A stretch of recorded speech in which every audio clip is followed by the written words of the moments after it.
Hello. Hello. Welcome back to Living at 209. My name is Ayanda. My name is Estelle. And we live in 209. And we've been doing a lot of living and Living it up. Living it up and very little recording. So we are finally back. We've been free not to record, okay? Exactly. And we've probably been living in 209 more than we ever had, or more than we thought we would this year. Yeah. We definitely thought we'd be outdoors a whole lot more, but we've been locked in, but still free. Happily, yeah. And I'm still free. Yeah. So free. So good. Yeah. And speaking of free, obviously this week has... We are not giving out free things. that is the one disclaimer. A lot of free things floating around, but not free things too. Yeah, true. Thank you to people who donate. That's true. That's I got free oats. And yeah. So fast that I'm like. Thanks. We'd like to thank our sponsors that have nourished us in this time. They didn't know they were sponsoring a channel, but they're sponsoring our health and nutrition. I mean, more styles than mine. Yeah, and milk. And milk. Ayanda doesn't usually have either of those. Yeah. So, no, but we are so thankful that we can finally be back and share a little. And yeah, I mean, a lot of conversations have obviously happened. None that we've recorded, but we decided, we're like, we should go back online again, and we started throwing around topics, and the topic that got us into a rabbit hole, which we're so excited to explore today, is that of freedom. Freedom! Is that in here? I wanna be from Senegal, West Africa. And obviously it just so happens to fall in the same week as South Africa's, Freedom Day, which was on the 27th. And South Africans spent that indoors, which was, quite interesting, I think, in terms of what people might have visualized freedom to have looked like, and things like that. So we are just wanting to knock into that topic. So when we say freedom, I'm sure there's a lot of different thoughts that come to mind. Well, there might be a common thought that comes to mind, but I mean thoughts that are common to a lot of people. But we found, even in speaking about it, that it's something that can be difficult to define, and often there's different perspectives that come that come into defining freedom in and of itself. Yeah. Everyone would probably say they want freedom. No one would be like, I want you. Yeah, maybe that's it also, because it's not like a thing, you just have it and then, or is there a sense of measures or different types of freedom, or something also comes in with the different definitions to be are we talking about the same thing? I think at its heart, yes, but trying to find what that heart is, it's quite a thing. Yeah, and also just it's universal nature, or it's universal appeal at least. There, as we said now, there isn't someone who'd be like, no, I want less freedom. There is this almost human desire for freedom in some way, and the different forms that it takes and things like that. And I mean, just a side note on wanting less freedom. I just thought of, but sometimes it's if you have freedom and you don't know what to do with it, then you might, whether it's you want less freedom to match some other limitation you have, or maybe you would need a freedom in another area to match it.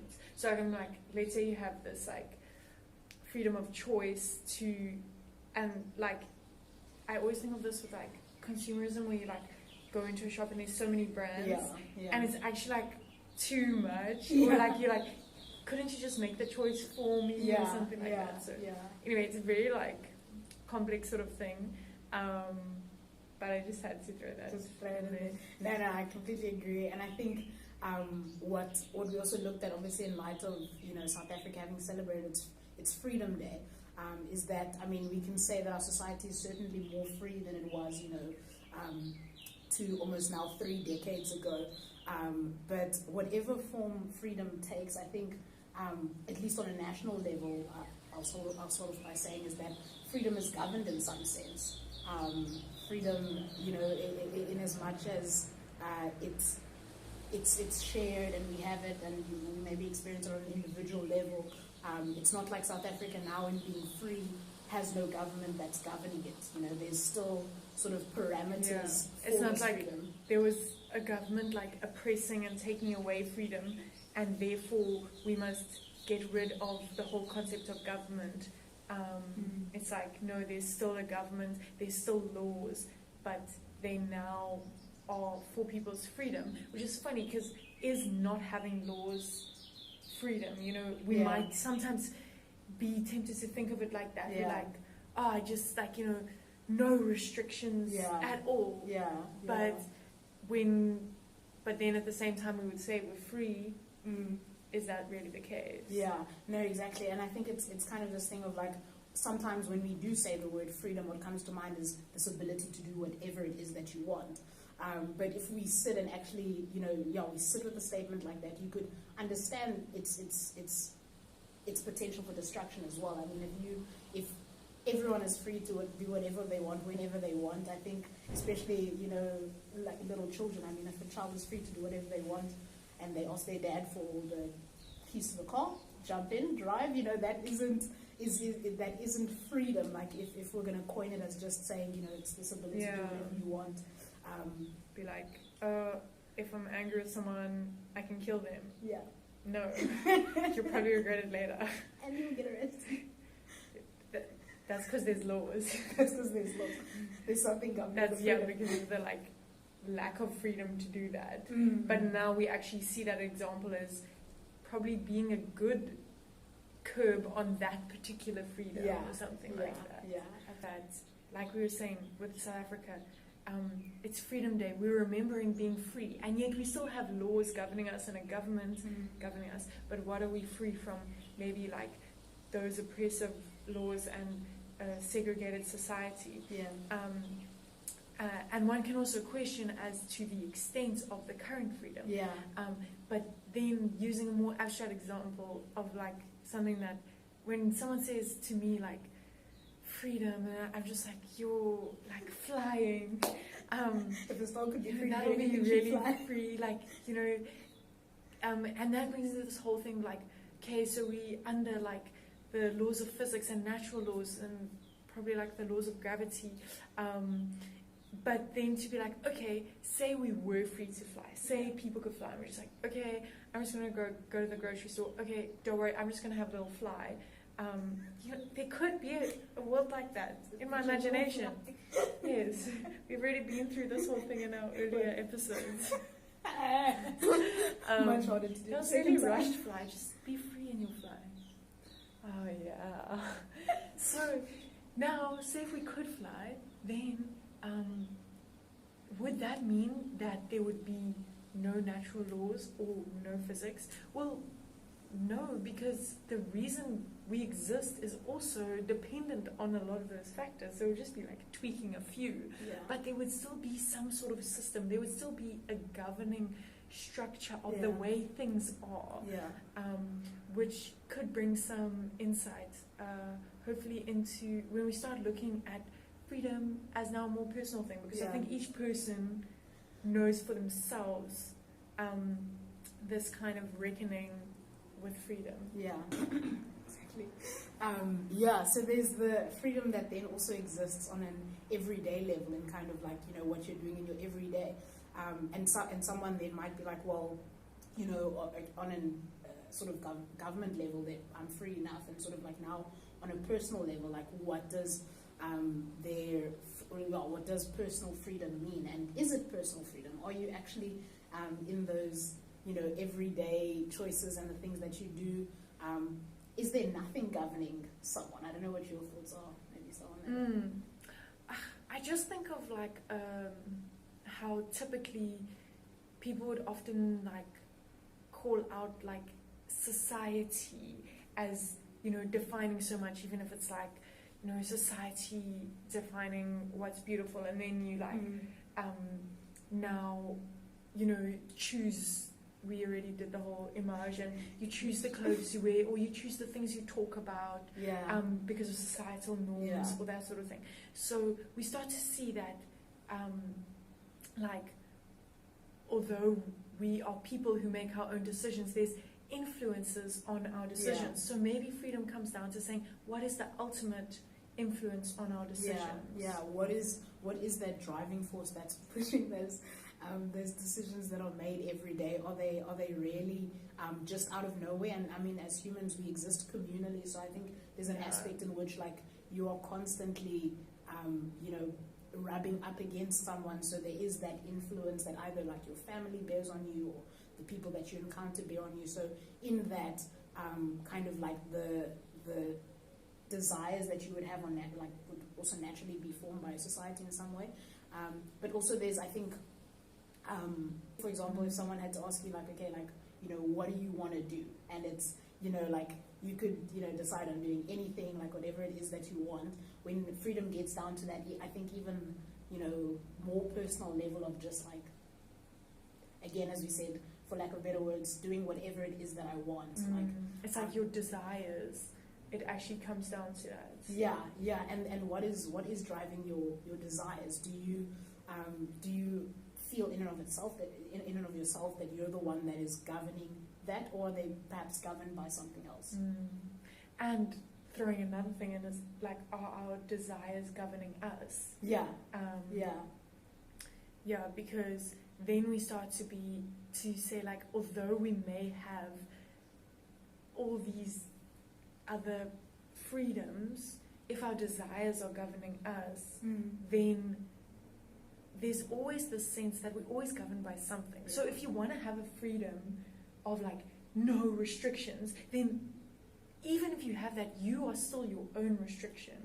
And then we start to say, like, what are the restrictions that humans have, you know?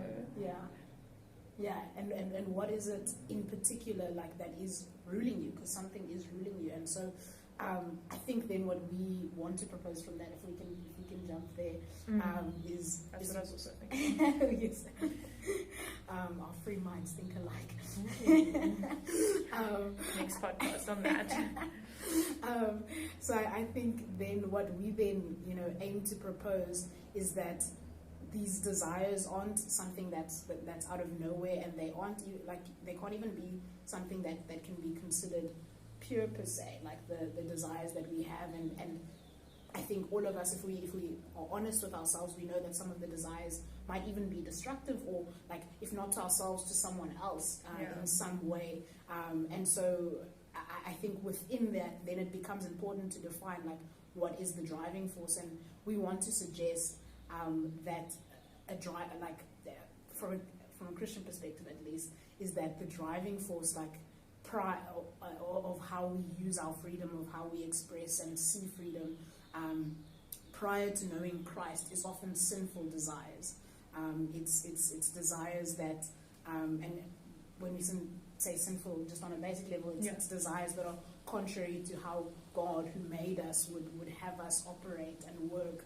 And so those desires, for as long as we obey them and as long as we follow after them, are what rule and govern our freedom. And as much as we say, you know, we can do whatever it is that we want, they're ruling us in some way. Exactly. Just reiterating what you're saying for the points to come through, and also for me to follow on the right track, is like, we have our desires, and we're ruled by them, and we start to see that there's a tainting, or like we inhibit our own goodness or something like that.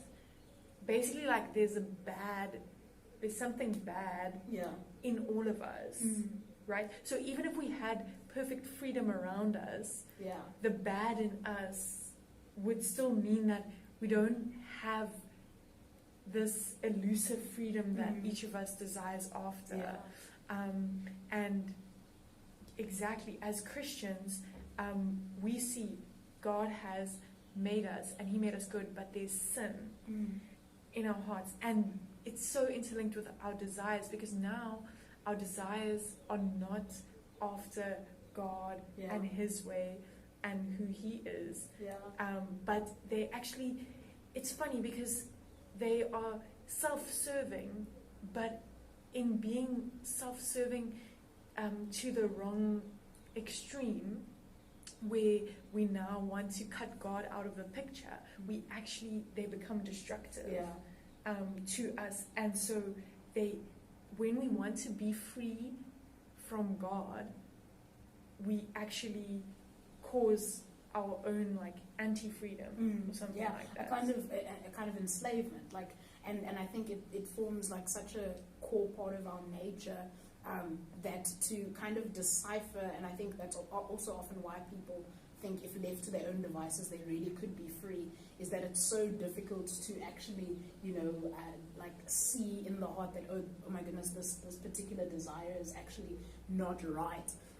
And we need a definition of what is right in order to be able to use that free, like, this idealistic freedom I think that we hope for. We need something to govern it and direct it in a way that is right, and that is that'll honor and glorify God, but also honor like our fellow man and stuff like that. But without that kind of without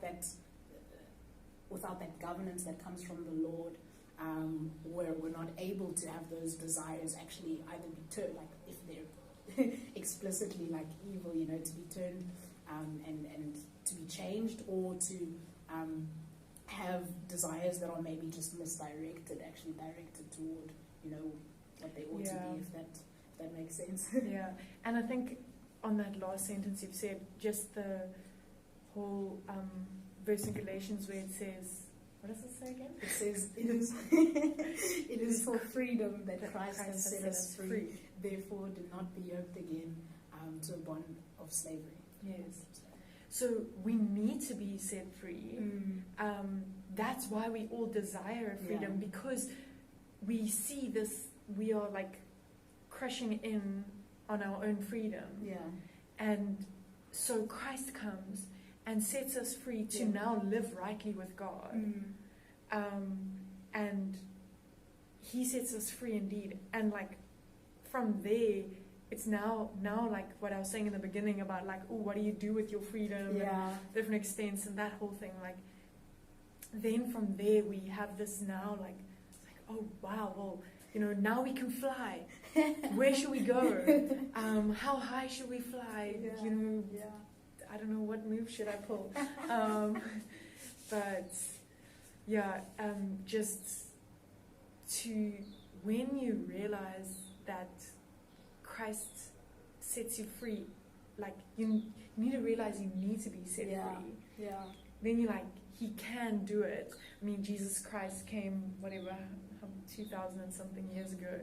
And having recently been Easter as well as Freedom Day, just reflecting on like the realities of what happened, and the power that Jesus Christ has, well, like He had and He has today,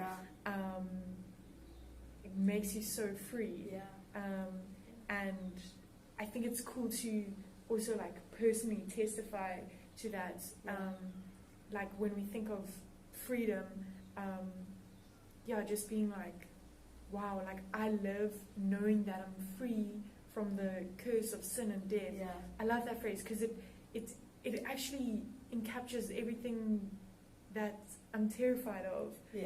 But I love it because I know that Christ has brought the victory from there. And I know Ayanda can also testify. No, definitely. And it's a freedom, I think, that no government could provide for you. It's a freedom that you in and of yourself cannot provide for yourself. And that's something I think beautiful, that's so beautiful about it, is it's a freedom that resonates beyond death as well, and frees us to have hope, not just hope for today, but like hope for Christ returning, And I think it really anchors us in a kind of freedom that where you're not afraid, because I think that's often as well, like within freedom, what can cripple us is this fear of death and fear of what we don't know. Yes, it's like I have freedom in this little realm here, but there's still so much. That can often restrict us and keep us bound. But I think the freedom that comes from knowing Christ and is one that truly sets you free. Internally, externally, in every way. Way possible, and in deeper ways than we could imagine. Yeah. We can convey in this short message. Yeah. There's, for sure. So much freedom. It's just like flying Yeah. on eagle's wings. And also, I find it interesting, or I'm glad you said it's this freedom that anchors. Yeah. And again, that might push against what people imagine freedom to be. But yeah, it's still cool to think that there's still a weight, there's something holding you, there's still a reality. Yeah. It's not a freedom from objective truth or something like that, or this enlightenment where you leave behind everything. There's an anchoring.